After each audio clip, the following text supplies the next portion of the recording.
വിശുദ്ധ യോഹന്നാൻ എഴുതിയ സുവിശേഷം 19-ാം അധ്യായത്തിൻ്റെ 26-ാമത്തെ വാക്യം. യേശു തൻ്റെ അമ്മയും താൻ സ്നേഹിച്ച ശിഷ്യനും നിൽക്കുന്നത് കണ്ടിട്ട്, സ്ത്രീയെ, ഇതാ നിൻ്റെ മകൻ എന്ന് അമ്മയോട് പറഞ്ഞു. പിന്നെ ശിഷ്യനോട്, ഇതാ നിൻ്റെ അമ്മ എന്നും പറഞ്ഞു. ആ നാഴിക മുതൽ ആ ശിഷ്യൻ അവളെ തൻ്റെ വീട്ടിൽ കൈക്കൊണ്ടു. വളരെ പരിചിതമായ വേദഭാഗങ്ങളാണ് ആവർത്തിച്ച് നാം കേൾക്കുന്നത്. ഈ മൊഴിയെ സംബന്ധിച്ചുള്ള ഒരാഖ്യാനം പറയുന്നത്, A broader vision for society and A new concept of love. സ്നേഹത്തിൻ്റെ ഒരു പുതിയ സങ്കല്പവും വിശാലമായ സമൂഹത്തിൻ്റെ ഒരു ദർശനവും ഉൾക്കൊള്ളുന്ന ഒരു മൊഴിയാണ് എന്നാണ്. നമുക്കറിയാം, ക്രൂശിൻ്റെ ചുവട്ടിൽ പല വ്യക്തികൾ നിൽക്കുന്നുണ്ട്. അതുവരെയും പലരോടും സഹാനുഭൂതിയോടെ യേശു ചിലവാക്കുന്നത് കണ്ടിട്ട്, അല്ലെങ്കിൽ ഇടപെടുന്നത് കണ്ടിട്ട്, ഒരുപക്ഷെ അമ്മയിൽ ഒരു ചിന്ത രൂപപ്പെട്ടിട്ടുണ്ടാകാം. പരിഹസിച്ച കള്ളന് പറുദീസ വാഗ്ദാനം ചെയ്തുവെങ്കിൽ നിനക്കെന്നോട് മാത്രം ഒന്നും പറയാനില്ലേ എന്ന് ഒരുപക്ഷെ അമ്മ ഹൃദയവേദനയിൽ മകനോട് സംവേദിച്ചിട്ടുണ്ടാകാം. ആ സംവേദനം വളരെ കൃത്യമായി യേശുവിൻ്റെ മനസ്സിൽ എത്തിയിട്ടുമുണ്ടാകാം. നമ്മൾ സാധാരണയായി നമ്മുടെ ഈ കാലത്ത് ഇപ്പോൾ ഫോണൊക്കെ ധാരാളമായിട്ടുള്ളത് കൊണ്ടില്ല എങ്കിലും ചില കാര്യങ്ങളൊക്കെ അടയാളമായി നമ്മുടെ അമ്മമാർ എടുക്കാറുണ്ട്. കാക്ക കുറുകുറ എന്ന് വിളിച്ചാൽ ബന്ധുക്കൾ വരുമെന്ന് നമ്മൾ വെറുതെ പറയും. സത്യം പറഞ്ഞാൽ വെറുതെ പറയുന്നതാണ്. സാധാരണ നമ്മുടെ അമ്മമാർ പാത്രം കഴുകുമ്പോൾ ആ പാത്രത്തിനകത്ത് ആ കാലത്ത് 1-2 വറ്റ് കിട്ടിയാൽ അത് കൊത്തിയെടുക്കാൻ വന്നു നിൽക്കുന്ന കാക്കകൾ അത് കാണാത്തപ്പോൾ ഇങ്ങനെ കുറുകുറ എന്ന് വിളിക്കുന്നത് സ്വാഭാവികമാണ്. അങ്ങനെ 1-2 ഇടത്തെങ്ങാനും ഇങ്ങനെ കുറുകുറ വിളിച്ചപ്പോൾ വിരുന്നുകാരൻ വന്നുവെങ്കിൽ അത് പിന്നെ നാട്ടിൽ പാട്ടാക്കി. എന്നാൽ നമുക്ക് അല്പം കൂടി വ്യക്തമായൊരു കാര്യമുണ്ട്. നമ്മുടെ മൂക്ക് ഇങ്ങനെ ഇച്ച് ചെയ്യുമ്പോൾ, അതായത് ഒരു അസ്വസ്ഥതയുണ്ടാകുമ്പോൾ നമ്മൾ പറയാറുണ്ട്, ആരോ നമ്മളെക്കുറിച്ച് പറയുന്നുണ്ട്, ഇല്ലേ? ഞാൻ ഈയിടയ്ക്ക് പറഞ്ഞതുപോലെ നമ്മുടെ സെമിത്തേരികളിലൊക്കെ എത്ര കട്ടിക്ക് സിമൻ്റ് ഇട്ട് വാർത്താലും ആ സിമൻ്റിൻ്റെ സ്ലാബ് അങ്ങ് പൊട്ടിപ്പോവുക. അപ്പോൾ ഞാൻ മനസ്സിലാക്കിയൊരു കാര്യം, ഒരിക്കലും അത് പൊട്ടേണ്ട ആവശ്യമില്ല. പക്ഷേ അടക്കപ്പെട്ട കൊച്ചുമക്കളൊക്കെ റോഡിൽ കൂടെ ഇങ്ങനെ 95 കിലോമീറ്റർ സ്പീഡിൽ ഇങ്ങനെ ബൈക്ക് വിട്ടു പോകുമ്പോൾ നാട്ടുകാർ ഈ ബൈക്ക് ഓടിക്കുന്നതിൻ്റെ അപ്പനെ ഓർക്കും, വല്യപ്പനെ ഓർക്കും, എല്ലാവരെയും ഓർക്കും. ആ ഓർമ്മയുടെ പ്രകമ്പനമാണ് നമ്മുടെ സെമിത്തേരിയിലെ സ്ലാബൊക്കെ പൊട്ടിപ്പോകുന്നതെന്ന് എനിക്ക് തോന്നുന്നത്. നിങ്ങൾക്ക് ആ ശബ്ദവും ഓട്ടമൊക്കെ നന്നായിട്ട് അറിയാമല്ലോ. ടെലിപ്പതി എന്ന ഒരു സംവിധാനമല്ല, ഒരു സങ്കല്പത്തെക്കുറിച്ച് നമുക്കറിയാം. യാഥാർത്ഥ്യമോ എന്തുമാകട്ടെ, എനിക്കത് എന്താണെന്നറിയില്ല. ടെലിപ്പതിക് എബിലിറ്റി എന്ന് പറയപ്പെടുന്ന it's an ability to communicate ideas to others and understand their thoughts. നമ്മളെ ആശയങ്ങൾ അപ്പുറത്തോട്ട് സംവേദിക്കുവാനും മറ്റുള്ളവരുടെ ചിന്തകളെ തിരിച്ചറിയുവാനുള്ള ഒരു കഴിവാണ് ടെലിപ്പതി എന്നുള്ള ഒരു പഠനശാഖയെന്നോ എന്താണെന്ന് എനിക്ക് പറയാനറിയത്തില്ല, ആ ഒരു ചിന്തയ്ക്കുള്ളത്. ഞാനിങ്ങനെ വായിച്ചിട്ടുണ്ട്, സ്നേഹമുള്ളവർക്ക് മാത്രമേ ഈ ടെലിപ്പതിക് എബിലിറ്റി ഉള്ളൂ. സ്നേഹമില്ലാത്തവർക്ക് ഈ ടെലിപ്പതിക് എബിലിറ്റി കിട്ടുകയില്ല. വേദപുസ്തകത്തിൽ ഈ ടെലിപ്പതിക് എബിലിറ്റിയെക്കുറിച്ച് നേരിട്ട് പറഞ്ഞിട്ടില്ല എങ്കിലും 2 സംഭവങ്ങൾ നിങ്ങൾക്ക് പരിചിതമായി ചൂണ്ടിക്കാണിക്കാം. ലൂക്കോസിന് സുവിശേഷം 9-ാം അധ്യായത്തിൻ്റെ 46 മുതൽ 48 വായിക്കുമ്പോൾ ശിഷ്യന്മാരുടെ ഇടയിൽ ആരാണ് വലിയവൻ എന്നുള്ളൊരു തർക്കം നടക്കുന്നുണ്ട്. ഇത് നോൺ വെർബലാണ്. അവരുടെ ചർച്ച നോൺ വെർബലും മനസ്സിലുമാണ്. പക്ഷേ ആരാണ് വലിയവൻ എന്നുള്ള ചർച്ച കൃത്യമായി യേശു മനസ്സിൽ കണ്ടുകൊണ്ട് അതിൻ്റെ മറുപടി പറയുന്നുണ്ട്. വീട്ടിൽ ലൂക്കോസിന് സുവിശേഷം 11-ാം അധ്യായത്തിൻ്റെ 14-17 വാക്യങ്ങളിൽ ഒരു ഊമൻ്റെ വിടുതൽ, ഉമ്മൻ്റെ അല്ല, ഊമൻ്റെ വിടുതലിൻ്റെ സമയത്ത് അവിടെയും അവനെ പരീക്ഷിക്കുന്നവർ പറയുന്നു, ബെൽസബൂലിനെ കൊണ്ടാണ് ഇവൻ വിടുവിക്കുന്നെന്ന് പറയുമ്പോൾ അവരുടെ മനസ്സിലിരിപ്പിനെ കൃത്യമായി കണ്ടിട്ട് മറുപടി പറയുന്ന യേശുവിനെ അറിയുന്നുണ്ട്. അതിൻ്റെ അർത്ഥം ക്രിസ്തുവിന് നമ്മുടെ മനസ്സ് ഒരു പുസ്തകം പോലെ വായിക്കാനാകുമെന്ന് നാം ഉറപ്പിക്കേണ്ടതായിട്ടുണ്ട്. നാം എത്ര ഒളിച്ചു വച്ചാലും ഹൃദയത്തിലെ വിചാരങ്ങളെ ഒരു മനുഷ്യനൊരു പുസ്തകം വായിക്കുന്നത് പോലെ കൃത്യമായി വിസിബിളായി വായിക്കുവാൻ ക്രിസ്തുവിന് കഴിയും എന്ന് പറയാം. അതുകൊണ്ട് ഈ അമ്മയുടെ ദുഃഖത്തെ കൃത്യമായി യേശു തിരിച്ചറിഞ്ഞു എന്നുള്ളതിൽ അസാധാരണമായിട്ടൊന്നുമില്ല. അമ്മയെ സ്നേഹിക്കുന്ന മക്കൾക്കും മക്കളെ സ്നേഹിക്കുന്ന അമ്മമാർക്കും സാധാരണ ഉണ്ടാകുന്ന ഒരു ഗുണം മാത്രമായി അതിനെ നമുക്ക് മാറ്റാൻ കഴിയും. അല്പം കൂടി പറഞ്ഞാൽ it's just normal interaction between two related people in creation. ഉൽപ്പത്തിയിൽ സൃഷ്ടിക്കപ്പെട്ട സാധാരണക്കാരായ രണ്ടു മനുഷ്യരുടെ ഒരു നോർമൽ ഇൻ്ററാക്ഷൻ മാത്രമാണ് എന്ന് പറയാം. പക്ഷേ ഈ കാലഘട്ടത്തിലേക്ക് വരുമ്പോൾ സമ്പത്ത് അധികമായ പല മക്കൾക്കും തങ്ങളുടെ മാതാപിതാക്കളെ സംബന്ധിച്ചുള്ള വിഷയത്തിലെങ്കിലും ഈ ടെലിപ്പതിക് എബിലിറ്റി നഷ്ടപ്പെട്ടവരാണ്. ഞാൻ ആവർത്തിക്കുകയാണ്. സമ്പത്തും സൗകര്യങ്ങളും വർദ്ധിച്ചപ്പോൾ മാതാപിതാക്കളെക്കുറിച്ചുള്ള കാര്യങ്ങളെ വിവേചിച്ചറിയാനുള്ള ഈ ടെലിപ്പതിക് എബിലിറ്റി നഷ്ടപ്പെട്ടവരാണ് ക്രൈസ്തവരിൽ ഭൂരിഭാഗവും. ആരോ പറഞ്ഞതുപോലെ കേരളത്തിൽ ഏറ്റവും കുറവ് അനാഥശാലകളിലുള്ളത് മലപ്പുറം, കോഴിക്കോട് ജില്ലകളിലാണ്. എന്താ കാര്യം എന്നറിയാമോ? അവർ കണ്ടു വളരുന്നൊരു കാര്യമുണ്ട്. മലപ്പുറം, കോഴിക്കോട് ജില്ലകളിൽ മുസ്ലിങ്ങൾ തിങ്ങിപ്പാർക്കുന്ന ഇടത്ത് അവർ കണ്ടു വളരുന്ന ഒരു കാര്യമുണ്ട്. കൂട്ടുകുടുംബത്തിൽ ഒന്നിച്ച് പാർത്ത് മുത്തശ്ശിയെയും അവരുടെ മുത്തശ്ശിയെയും ഒക്കെ ഒരുപോലെ പരിപാലിക്കുന്നത് കണ്ടു വളരുന്ന കുഞ്ഞുങ്ങൾ അവരുടെ സംസ്കാരത്തിൽ ഒരു അനാഥാലയത്തിൻ്റെ ആവശ്യം അവർക്കൊരിക്കലും ബോധ്യമായിട്ടില്ല. ജീവിച്ചാൽ ഉടൻ നമ്മൾ ജീവിതത്തിൽ ഫ്ലാറ്റുകളിലേക്കും മൾട്ടി സ്റ്റോറി ബിൽഡിങ്ങിലേക്കും മാറുവാൻ താല്പര്യപ്പെട്ട പലർക്കും ഈ ടെലിപ്പതിക് എബിലിറ്റി നഷ്ടപ്പെട്ടു എന്ന് തെല്ല് കുറ്റബോധത്തോടെ നാം ഓർക്കേണ്ടതായിട്ടുണ്ട്. എന്നാൽ നമ്മളുടെ അമ്മമാർ നമ്മൾ സ്നേഹിക്കുന്നത് അങ്ങനെയല്ല എന്ന് നമുക്കറിയാം. കേരളം കണ്ട എഴുത്തുകാരിൽ, ക്രൈസ്തവ എഴുത്തുകാരിൽ അനുഗ്രഹിക്കപ്പെട്ട ദാർശനിക എഴുത്തുകാരനാണ് ബോബി ജോസ് കട്ടികാടച്ചൻ. നിങ്ങൾ പലരും അദ്ദേഹത്തെ അറിയും, അദ്ദേഹത്തെ വായിച്ചിട്ടുണ്ട്, കേൾക്കുന്നുണ്ട്. അദ്ദേഹത്തിൻ്റെ പുലർവട്ടം എന്നൊരു പുസ്തകമുണ്ട്. ആ പുസ്തകത്തിൽ അമ്മ മകൻ ബന്ധത്തെക്കുറിച്ചുള്ള ഒരു വിവരണത്തിൽ ഇങ്ങനെയുണ്ട്. അമ്മയുടെ മകനെക്കുറിച്ചുള്ള ധാരണയെക്കുറിച്ച് എഴുതിയിരിക്കുകയാണ്. ഏത് പാതിരാവിലും ഒരു കാൽപ്പെരുമാറ്റം കേട്ടാൽ മേരി ഞെട്ടി ഉണരും. അവനായി വിളമ്പിയ അത്താഴം ആലിപ്പഴത്തേക്കാൾ തണുത്തു. ഒരമ്മയുടെ ബോധ്യമാണ്. ലോകത്തിലെല്ലാവരും മറന്നാലും, ലോകത്തിലെല്ലാവരും ഉറങ്ങിയാലും, അനുഭവത്തിൽ കൂടി ഞാൻ പറയട്ടെ, ലോകത്തിലെല്ലാവരും മറന്നാലും, ലോകത്തിലെല്ലാവരും ഉറങ്ങിയാലും തങ്ങളുടെ മക്കളെക്കുറിച്ചും കൊച്ചുമക്കളെക്കുറിച്ചും ഓർത്ത് വിലപിക്കുന്നവരാണ് അമ്മമാർ. അതിൻ്റെ ഒരു നേർക്കാഴ്ചയാണ് ഈ പുലർവട്ടം എന്ന പുസ്തകത്തിൽ പറയുന്നത്. ഏത് പാതിരാവിലും ഒരു കാൽപ്പെരുമാറ്റം കേട്ടാൽ മേരി ഞെട്ടിയുണരും. അവനായി വിളമ്പിയ അത്താഴം ആലിപ്പഴത്തേക്കാൾ തണുത്തു.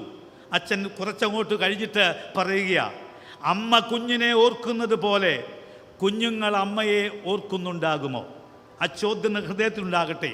ഒരമ്മ കുഞ്ഞിനെ ഓർക്കുന്നത് പോലെ കുഞ്ഞുങ്ങൾ അമ്മയെ ഓർക്കുന്നുണ്ടാകുമോ? ഒരുപക്ഷെ ടെലിപ്പതിക് എബിലിറ്റിയിലെ വഴിയല്ല എങ്കിലും ഈ മാതൃസ്നേഹബോധം യേശുവിൽ ഉണ്ടായി എന്നാണ് നാം മനസ്സിലാക്കേണ്ടത്. ഒരുപക്ഷെ ഈ മൊഴി നമ്മോട് സംവേദിക്കേണ്ടത്, നമുക്ക് അമ്മമാരും അപ്പന്മാരും തന്നത് അതേപടി തിരികെ കൊടുക്കുവാൻ എത്രത്തോളം കഴിയുന്നുണ്ട് എന്നൊരു ബോധ്യം നമ്മളുണ്ടാകണം. നമുക്ക് സമ്പത്തും സൗകര്യവും വർദ്ധിച്ചപ്പോൾ ഈ ടെലിപ്പതിക് എബിലിറ്റി നമ്മളിൽ നഷ്ടമായോ എന്നുള്ളത് നമ്മൾ ഓർക്കേണ്ടതായിട്ടുണ്ട്. 3 ചിന്തകൾ പെട്ടെന്ന് പറയട്ടെ. എന്താണ് ഈ മൊഴി നമ്മോട് സംവേദിക്കുന്നത്? ഈ മൊഴി നമ്മോട് പറയുന്നു, remember to care our parents even in a moment of distress. ജീവിതത്തിൻ്റെ വിഷമഘട്ടത്തിലും മാതാപിതാക്കളെ കരുതുവാൻ മറക്കരുത്. ഹൃദയത്തിനകത്തേക്കൊരു പ്രകമ്പനം പോലെ കൊള്ളേണ്ട സത്യമാണ്. ജീവിതത്തിൻ്റെ പ്രതിസന്ധിയിലും വിഷമഘട്ടത്തിലും മാതാപിതാക്കളെ കരുതുവാൻ ഒരിക്കലും മറക്കരുത്. ടിയ വാക്കർ എന്ന ഒരു മനുഷ്യൻ, അദ്ദേഹത്തിന് വാചകമുണ്ട്, ഒരിക്കൽ നമ്മെ പരിപാലിച്ചവരെ പരിപാലിക്കുന്നത് ഏറ്റവും ഉയർന്ന ബഹുമതികളിലൊന്നാണ്. To care for those who once cared for us is one of the highest honours. ആ ഒരു വലിയ തലത്തിലേക്ക് നമ്മൾ ഉയരേണ്ടതായിട്ടുണ്ട്. ഒരിക്കൽ നമ്മെ പരിപാലിച്ചവരെ പരിപാലിക്കുന്നത് ഏറ്റവും ഉയർന്ന ബഹുമതികളിലൊന്നാണ്. ജീവിതത്തിൻ്റെ അവസാന നാളുകളിൽ അപ്പനെയും അമ്മയും പരിചരിക്കാനുള്ള ഒരു ഭാഗ്യ പദവി ലഭിക്കുക. ഞാൻ ഇന്നലെ സൂചിപ്പിച്ചതുപോലെ ഒരപ്പനെയും അമ്മയും പരിചരിക്കുക എന്ന് പറഞ്ഞാൽ അവരുടെ നിലവാരത്തിലേക്ക് താണിറങ്ങുക എന്നുള്ളതാണ്. അവരുടെ ബോധ്യമില്ലായ്മകൾ, അവരുടെ കുറവുകൾ, അവരുടെ കുറ്റങ്ങൾ, അവരുടെ ഒരുപക്ഷെ നിങ്ങളുടെ ഇന്നത്തെ സ്റ്റാറ്റസിന് ചേരാത്ത വസ്ത്രധാരണം, അവരുടെ സംസാര ശൈലി, അവരുടെ ഇടപാടുകളൊക്കെ മറന്നും പൊറുത്തുമൊക്കെ ജീവിതത്തിൻ്റെ അത്തരമൊരു അനുഭവത്തെ കാണാൻ കഴിഞ്ഞില്ല എങ്കിൽ ഒരുപക്ഷെ ആ ഉയർന്ന ബഹുമതിക്ക് നമ്മൾ അർഹരല്ല എന്ന് വളരെ ഖേദത്തോടെ നാം മനസ്സിലാക്കുകയും ഏറ്റെടുക്കുകയും ചെയ്തതായിട്ടുണ്ട്.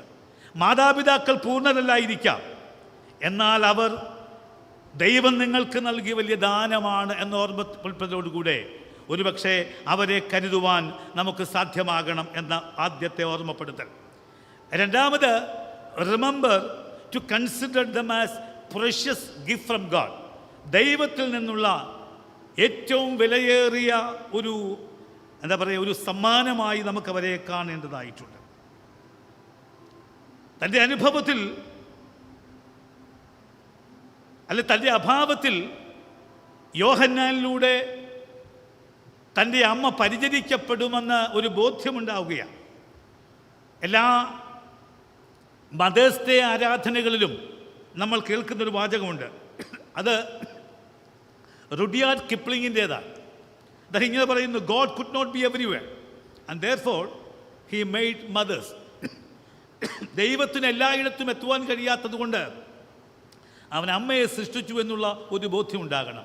അതുകൊണ്ട് അമ്മ എന്ന് പറയപ്പെടുന്നത്, അപ്പൻ എന്ന് പറയപ്പെടുന്നത് ആർക്കും ഒരിക്കലും തിരികെ കൊടുക്കാൻ കഴിയാത്തതാണ്. ഞാൻ ഈ ഇടയ്ക്ക് കണ്ട ഒരു വീഡിയോ ക്ലിപ്പിംഗ് ഉണ്ട്. ആ ക്ലിപ്പിംഗ് ഒരു അന്യഭാഷാ ചിത്രമാണ്. അതെനിക്ക് അയച്ചു തന്നത് എൻ്റെ മകനാണ്. ഞങ്ങൾ തമ്മിൽ ദൂരെ നിന്നും അല്പം ഇങ്ങനെ സംസാരിച്ച് ഫോൺ അറ്റൻഡ് ചെയ്യാത്തതിന് ഒരു സംവാദം ഉണ്ടായപ്പോൾ ഞാൻ 2 ദിവസത്തേക്ക് എൻ്റെ മകനോട് സംസാരിച്ചില്ല. അപ്പോൾ എനിക്കൊരു വീഡിയോ അദ്ദേഹം ഇട്ടു തന്നു. ഒരു അന്യഭാഷാ ചിത്രമാണ്. എനിക്കതിന് ആദ്യ ഭാഗത്ത് നോക്കിയപ്പോൾ എനിക്കൊന്നും മനസ്സിലായില്ല. ഒരു വല്ലാത്ത പെണ്ണെ കളിയാക്കാമെന്നാണ് ഞാൻ വിചാരിച്ചത്. അവസാന ഭാഗമായപ്പോൾ അതിൻ്റെ കാര്യം മനസ്സിലായി. ഭാര്യയും ഭർത്താവും വലിയ തർക്കമാണ്. ഭർത്താവ് പറയുന്നു, ഭാര്യ പറയുന്നു ഈ കളവനെ കൊണ്ടെടുത്ത് കളയുക എന്ന രീതിയിൽ സംസാരിക്കുക. അപ്പനെ എടുത്ത് ദൂരെ കൊണ്ട് കളയുക, എനിക്ക് അവനെ നോക്കാൻ വയ്യ എന്നൊക്കെ പറയുമ്പോൾ ഈ മകൻ പറയുന്നു എൻ്റെ അമ്മയാണ്, എൻ്റെ അപ്പനാണ് എന്ന് പറയുമ്പോൾ ആ ക്ലിപ്പിൻ്റെ അവസാന ഭാഗം ഞാൻ നിങ്ങൾക്ക് ഷെയർ ചെയ്യാം. അവസാന ഭാഗത്ത് തന്നെ സ്നേഹിച്ച അപ്പൻ്റെ പുറത്തേക്ക് ചാരി പൊട്ടിക്കരയുന്ന ഒരു മകൻ്റെ ഒരു ചിത്രഭാഗമായിരുന്നു അത്. ഞാൻ സൂചിപ്പിച്ചത്, ലോകത്തിൽ ഈ തിരിച്ചറിവ് നമുക്കുണ്ടാകണം. നമ്മെ സ്നേഹിക്കാൻ നമുക്കിന്ന് നമ്മുടെ മാതാപിതാക്കൾ ഒരുപക്ഷെ ഒരു സമ്മാനമായി തോന്നില്ലായിരിക്കാം. പക്ഷേ ഈ അസ്തിത്വത്തിൻ്റെ, ഈ ആധികാരികതയുടെ, ഈ ശക്തിയുടെ കേന്ദ്രം നമ്മുടെ അമ്മയാണ്, അപ്പനാണ് എന്ന ബോധ്യം ഉണ്ടാകണമെന്ന് ഈ മൊഴി കാലാനുസൃതമായി നമ്മോട് പറയുക. Remember to consider them as precious gifts from God. മൂന്നാമത്തെ ചിന്ത, remember to foster a culture and care and even compassion beyond blood relation. രക്തബന്ധത്തിനപ്പുറമായുള്ള ഒരു കരുതലിൻ്റെ സംസ്കാരത്തെ വളർത്തേണ്ടതായിട്ടുണ്ട്. ജന്മം കൊണ്ട് യോഹന്നാൻ ഒരിക്കലും അമ്മയെ നോക്കേണ്ട ആവശ്യമില്ല. നമുക്കറിയാം, നമ്മുടെ വീട്ടുകളിൽ തന്നെ നമ്മുടെ മക്കളൊക്കെ വിദേശത്ത് പോകുമ്പോൾ, മക്കളൊക്കെ ലഭ്യമല്ലാതെ വരുമ്പോൾ മക്കളുടെ കൂട്ടുകാർ അപ്പനും അമ്മയ്ക്കും കരുത്താകുന്ന കരങ്ങൾ കൊടുക്കുന്ന ധാരാളം സംഭവങ്ങൾക്ക് ഞാൻ സാക്ഷിയായിട്ടുണ്ട്. തൻ്റെ സുഹൃത്തായ ആ വീട്ടിലെ കുഞ്ഞ് പുറത്തേക്ക് പോകുമ്പോൾ ആ വീട്ടിലെ കാര്യങ്ങളൊക്കെ യഥാവിധി ആ വീട്ടിലെ മകൻ്റെ അഭാവത്തിൽ ഏറ്റെടുക്കുന്ന സുഹൃത്തുക്കളെ ഞാൻ കണ്ടിട്ടുണ്ട്. രക്തബന്ധത്തിൻ്റെ വില ജീവശാസ്ത്രപരമായ ബന്ധങ്ങൾക്കും അപ്പുറമാണ് എന്ന് ഈ കുടുംബത്തിൻ്റെ സമർപ്പണത്തിലൂടെ, കുടുംബത്തിൻ്റെ ഒന്നിച്ചാക്കലിലൂടെ യേശുദമ്പുരാൻ നമ്മെ കാട്ടിക്കൂട്ടുകയാണ്. ദൈവത്തിൻ്റെ കുടുംബത്തിലെ അംഗങ്ങളുടെ നിലയിൽ പരസ്പരം കരുതുവാൻ നമുക്കൊരു ബാധ്യതയുണ്ട് എന്ന ഒരു ഓർമ്മപ്പെടുത്തലാണ്. ഞാൻ വാചകം ഇങ്ങനെ വായിക്കട്ടെ: ഈ ലോകത്തിൽ ഏറ്റവും മനോഹരമായ കാര്യം നിങ്ങളുടെ മാതാപിതാക്കൾ പുഞ്ചിരിക്കുന്നത് കാണുകയും അതിൻ്റെ പിന്നിലെ കാരണം നിങ്ങളാണ് എന്ന് അറിയുകയും ചെയ്യുന്നതാണ്. The most beautiful thing in this world is to see your parents smiling and knowing that you are the reason behind it. ഈ ഭാഷ മനസ്സിലായെന്ന് വിചാരം. നിങ്ങളുടെ അപ്പൻ്റെയും അമ്മയുടെയും പുഞ്ചിരിയുടെയും സന്തോഷത്തിൻ്റെയും കാരണം നിങ്ങളാണ് എന്ന് ലോകം കാണുന്നതാണ് നിങ്ങളുടെ ഏറ്റവും വലിയ കാര്യമെന്ന് ഓർക്കുക. ലോകത്തിലെ ഏറ്റവും മനോഹരമായ കാര്യം നിങ്ങളുടെ മാതാപിതാക്കൾ പുഞ്ചിരിക്കുന്നത് കാണുകയും അതിൻ്റെ പിന്നിലെ കാരണം നിങ്ങളാണ് എന്ന് അറിയുകയും ചെയ്യുന്നതാണ്. ഇത് നമ്മുടെ മനസ്സിലേക്ക് ഊട്ടി ഉറപ്പിക്കുകയാണ്. നാം വളർന്നു വരുന്ന തിരക്കിലാണ്. ഓർക്കുക, നമ്മുടെ മാതാപിതാക്കളും പ്രായമാകുന്ന അവസ്ഥയിലാണ്. ഇത് നാം മറക്കാനിടവരരുത്. നാം വളരുന്നതോടൊപ്പം നമ്മുടെ മാതാപിതാക്കളും വളരുന്നുവെന്ന് മറക്കാനിടവരരുത്. നാം വളരുമ്പോൾ അവരുടെ നിലവാരത്തിലേക്ക് നാം ഇറങ്ങി വരണം. അതിന് ഒരു ടെലിപ്പതിക് എബിലിറ്റി ഉണ്ടാകണം. അമ്മയുടെ സ്നേഹത്തെ ഹൃദയത്തിൽ, അപ്പൻ്റെ ഹൃദയത്തെ സ്നേഹത്തിൽ സന്നിവേശിപ്പിച്ച അത് ഓരോ പ്രഭാതത്തിലും ഓർക്കുന്ന, രാത്രിയിൽ കിടക്കുമ്പോൾ എൻ്റെ അപ്പൻ എൻ്റെ അമ്മ സുരക്ഷിതയാണോ എന്നുള്ള ഒരു ബോധ്യം, രാത്രി മക്കളെ താലോലിക്കുമ്പോൾ, കൊച്ചുമക്കളെ താലോലിക്കുമ്പോൾ, എൻ്റെ കുടുംബത്തെ താലോലിക്കുമ്പോൾ എൻ്റെ അപ്പനും അമ്മയും അവർ സുരക്ഷിതരാണോ എന്ന ഒരു വേദന ഹൃദയത്തിൽ ഇല്ലാത്തവർക്കൊരിക്കലും ഈ ടെലിപ്പതിക് എബിലിറ്റി ഉണ്ടാകുകയില്ല. പറഞ്ഞവസാനിപ്പിക്കുന്നു. ഞാൻ വായിച്ചൊരു ഭാഗത്ത് ഇങ്ങനെ പറഞ്ഞു, to understand your parents love you must raise your children yourself. ഞാൻ ആവർത്തിക്കുക, to understand your parents love you must raise your children yourself. നിങ്ങൾക്ക് നിങ്ങളുടെ മാതാപിതാക്കളുടെ സ്നേഹം മനസ്സിലാക്കണമെങ്കിൽ നിങ്ങൾ നിങ്ങളുടെ കുട്ടികളെ നിങ്ങൾ തന്നെ വളർത്തണം. ഞാൻ ആവർത്തിക്കുക, നിങ്ങളുടെ കുട്ടികളെ നിങ്ങൾ തന്നെ വളർത്തിയെങ്കിലേ നിങ്ങളുടെ മാതാപിതാക്കളുടെ സ്നേഹം എന്തോ എന്ന് നിങ്ങൾക്ക് തിരിച്ചറിയാൻ കഴിയൂ. ഞാൻ പറഞ്ഞു കുഴപ്പമാക്കിയില്ല എൻ്റെ വിചാരം. നിങ്ങൾക്ക് നിങ്ങളുടെ മാതാപിതാക്കളുടെ സ്നേഹം മനസ്സിലാക്കണമെങ്കിൽ നിങ്ങളുടെ കുഞ്ഞുങ്ങളെ നിങ്ങൾ തന്നെ വളർത്തിയെടുക്കണം. അവിടെ മാത്രമേ ജീവിതത്തിൻ്റെ ആ നന്മ മനസ്സിലാക്കാൻ കഴിയൂ. കുരിശിൽ നമ്മോട് പറയുന്നു, remember to care our parents.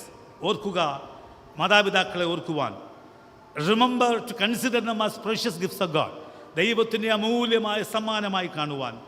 Remember to foster a culture beyond blood relation. ഒരു രക്തബന്ധത്തിനപ്പുറമായി ഒരു സംസ്കാരം വളർത്തി കുടുംബങ്ങളെ പ്രോത്സാഹിപ്പിക്കാൻ, കരുതുവാനുള്ള ഒരു മനോഭാവത്തിലേക്ക് നമുക്ക് വളരേണ്ടതായിട്ടുണ്ട്. ആ വളർച്ചയ്ക്കായി ഈ മൊഴി നമ്മെ പ്രചോദിപ്പിക്കട്ടെ.